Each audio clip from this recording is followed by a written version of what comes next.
আসলে যে জিনিস যত্ন করে বড় করে তুলে সেই জিনিসের প্রতি মায়াটা কিন্তু অন্যরকম। আসসালামু আলাইকুম, কেমন আছেন সবাই? আশা করি সকলেই ভালো আছেন। তা আমি আজকে চলে আসছি আমার মার পেঁপে গাছটা ভেঙে যাচ্ছে।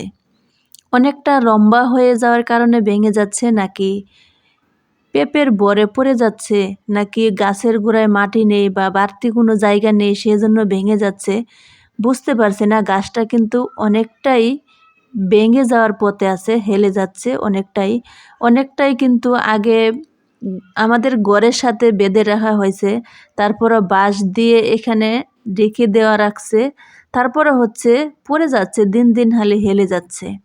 তা আমি এখন দেখলাম আসার পরে, তা আমার মা যে তো গাছগুলো যত্ন করে বড় করে তুলছে, তা আমার মার একটু মায়া হচ্ছে বা কষ্ট হচ্ছে যে গাছটা বারবার পড়ে যাচ্ছে, বারবার দেখছে আর বলছে।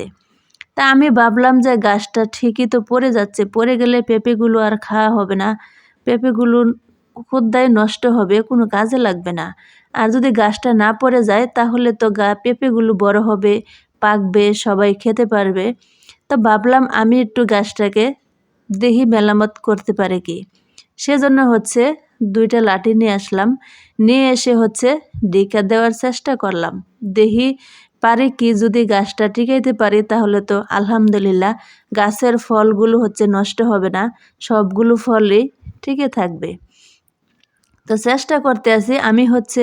আমাদের বাড়ির এপাশে বাড়তি কোনো জায়গা নাই, মাটি ফালানো ছিল ঠিকই, আমাদের এদিকে তো বৃষ্টি হয় আর বর্ষাকালে পানি হয়, সেজন্য এই মাটিগুলো হেলে হেলে বৃষ্টির বাদলে ধুয়ে নিচ্ছে। এই সাইডটার মাটিটা তেমন একটা নেই, হাঁটা যায় না। আমি যেখানে এখন বর্তমান দাঁড়িয়ে আছি সেখানে কিন্তু হাঁটার মতো রাস্তা ছিল একটা সময়, কিন্তু বৃষ্টি আসতে আসতে এই সাইডের মাটিগুলো একদম নিচে নেমে গেছে, এখন আর এই সাইডে কোনো জায়গা নেই, সেজন্য এই জায়গা হাঁটানো যায় না।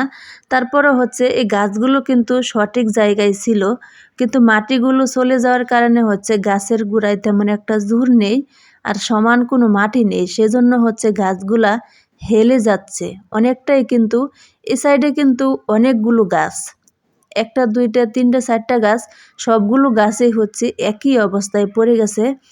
এখন যতই মাটি দেয় না কেন তারপরে গাছগুলো তেমনভাবে আর সোজা হচ্ছে না, আর সোজা করাও যাবে না, যেহেতু গাছগুলো বড় হয়ে গেছে এখন, সেজন্য আর কোনো কিছু করা যাচ্ছে না। গাছগুলোকে প্রত্যেকটা গাছই আমার মা ঘরের সাথে লসি দিয়ে বেঁধে রাখছে। তা আসলে একটা গাছ কোনো দিন বেঁধে রাখা যায় না, গাছটা মূলত শক্তি সোজা হয়ে দাঁড়িয়ে থাকা, তো সেরকম সুযোগ এ জায়গায় নাই, সেজন্য গাছগুলা এরকম হয়ে হেলে যাচ্ছে। প্রত্যেকটা গাছের মধ্যে দেখেন পেঁপে কিন্তু ভরপুর ধরা। এদিকে একটা গাছ দেখা যাচ্ছে, আরেকটা গাছ আমার ক্যামেরাম্যান তুলতে পারে নাই, সেজন্য দেখা যাচ্ছে না। প্রত্যেকটা গাছের মধ্যে কিন্তু ভরপুর পেঁপে, তো সে সবগুলো গাছই হেলে যাচ্ছে।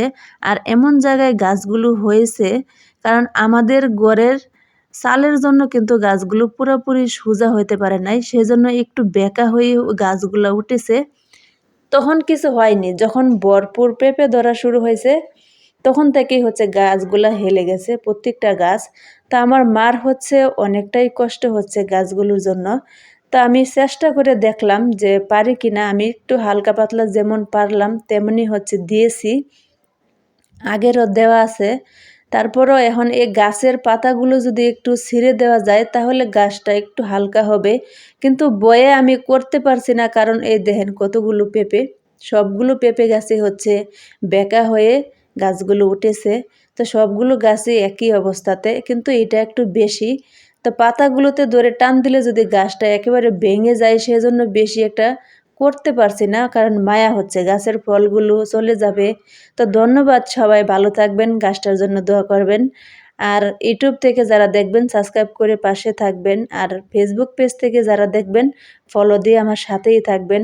ধৈর্য ধরে এতক্ষণ যারা আমার সাথে ছিলেন, ভিডিওটা দেখলেন, সবাইকে অসংখ্য অসংখ্য ধন্যবাদ জানাই। তো গাছের পাতাগুলো আমি দু একটা ছিঁড়ে দিচ্ছি, আর ছিঁড়তে পারছি না, কারণ ওদিকে দাঁড়িয়ে আমি লাগল পাচ্ছি না।